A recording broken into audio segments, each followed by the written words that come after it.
Once you have authorization, then you can use the pre-validation service. So to pre-validate a return, you need to go, again, we're going to go fast find. We're going to go to our pre-validate.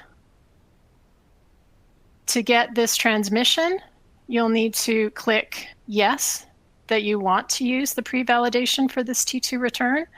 So if I click that to no, you'll see that my transmission option disappears. If I click it to yes, it comes back for me. And then what this is going to do is it's just going to essentially take your filing information. It's going to send it to CRA. They're going to do a cursory check of the information, identify any errors you might have, and send them back. And then that will drop into this worksheet for you. So an extra option if you want to take it prior to submitting the actual transmission for the T2 return. But it was done here previously in this file, so you can see that the information did come down. And what it's going to populate is the tax information there.